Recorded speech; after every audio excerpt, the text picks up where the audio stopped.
Komisi 2 DPR RI kembali melanjutkan rapat dengar pendapat dengan KPU, Bawaslu, DKPP, dan Ditjen Politik dan Pemerintahan Umum Kemendagri. Rapat masih membahas soal sejumlah PKPU yang akan digunakan untuk Pilkada 2024. Rapat dimulai pukul 10:40 waktu Indonesia Barat. Rapat dibuka dan dipimpin oleh Ketua Komisi 2 DPR RI, Ahmad Doli Kurnia, dan dihadiri semua lembaga terkait.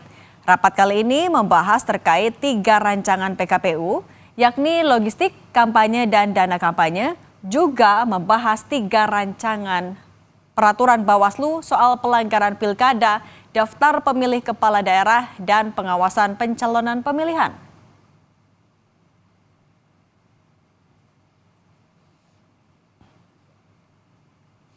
Perkembangan terkini, rapat Komisi 2 membahas rancangan PKPU Pilkada 2024 akan dilaporkan jurnalis Kompas TV Valentina Sitorus dari Gedung DPR RI Jakarta. Valen, selamat sore. Sudah ada hasilkah dari pembahasan 3 rancangan PKPU di rapat Komisi 2 dan hasilnya dari PKPU itu sudah bisa langsung berlaku? Iya, selamat sore Cindy dan juga saudara. Kalau tadi sudah dalam rapat dengan pendapat itu disetujui oleh pihak-pihak terkait, dalam hal ini adalah DPR, pemerintah, KPU, DKPP hingga Bawaslu, sebenarnya itu sudah bisa dikatakan secara otomatis sudah berlaku secara politik. Namun kembali secara administrasi hukum itu tentu harus didaftarkan lewat Kementerian Hukum dan HAM. Nah, prosesnya saat ini masih berlangsung begitu di Kemenkumham, karena pada dasarnya tadi juga sudah dilakukan harmonisasi baik dari KPU, Bawaslu, DKPP, dan juga koordinasi terkait terhadap pemerintah melalui Kemenkumham itu sendiri, bersama juga dengan Kemendagri selaku pihak pemerintah yang tadi juga diundang dalam rapat dengar pendapat.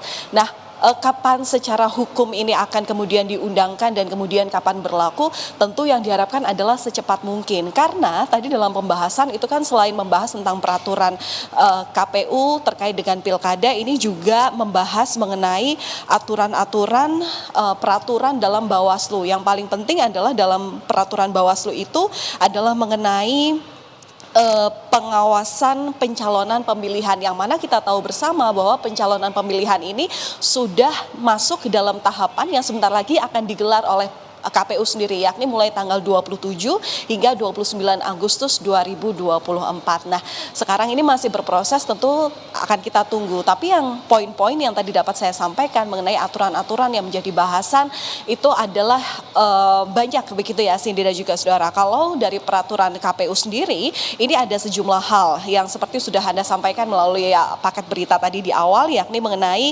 logistik, kampanye, dan juga dana kampanye. Nah, kalau logistik dan juga soal kampanye itu sebenarnya kan masih bisa menunggu waktu ya, utamanya dalam pengesahan perundangannya, karena ini juga tahapannya ini bisa dikatakan masih akan dilakukan mulai tanggal 3 September sampai dengan Oktober nanti. Utamanya itu adalah tahap 1 tentang produksi dan juga distribusi peraga alat kampanye. Tapi tadi ketika rapat ini sudah ditunjukkan, sudah dilihat, sudah dicek begitu ya, bagaimana kesiapan logistik, tentang itu kesiapan surat suara di bilik suara, kemudian juga mengenai kotak suara, dan juga kesiapan-kesiapan nantinya yang akan dilakukan pada hari H pemilu, yakni pada tanggal 27 November 2024. Nah, kemudian yang jadi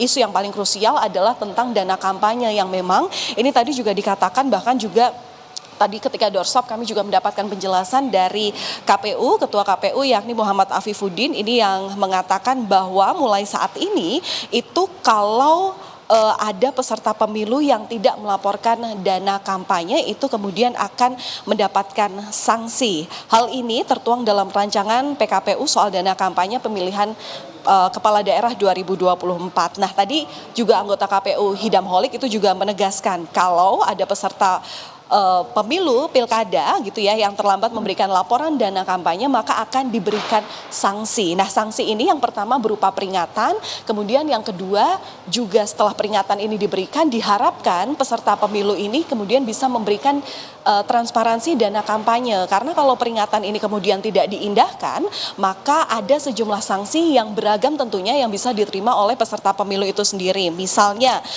apabila kalau untuk paslon yang tidak melaporkan awal dana kampanye itu, maka paslon tersebut dilarang untuk melakukan kegiatan kampanye.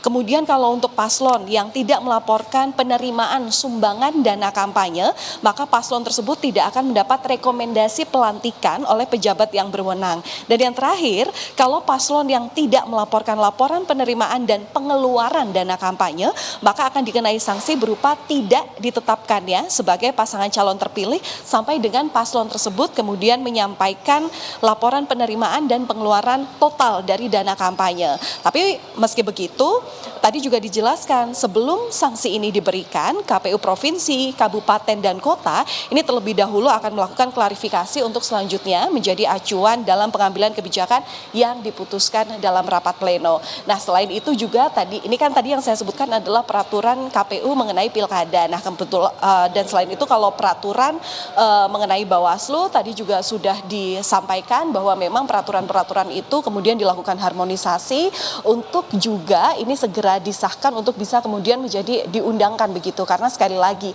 bahwa yang paling 3 poin penting dalam peraturan Bawaslu itu adalah tadi soal penanganan pelanggaran pilkada, kemudian pengawasan data pemilih dan pengawasan pencalonan pemilihan, yang mana pengawasan pencalonan pemilihan inilah yang harus segera diundangkan, yang harus segera dikebut karena proses pendaftaran dan proses pengawasan pencalonan pemilihan ini yang paling dekat agendanya, yakni bisa dibilang mulai besok sampai dengan 3 hari ke depan. Seperti apa kemudian peraturan yang kemudian nanti sudah berlaku, sudah diundangkan, ya kita nantikan saja. Sekarang bola panasnya ada di kementerian terkait, dalam hal ini adalah Kemenkumham. Cindy. 3 rancangan PKPU dan 3 Perbawaslu dibahas di Komisi 2 DPR RI. Terima kasih jurnalis Kompas TV Valentina Sitorus.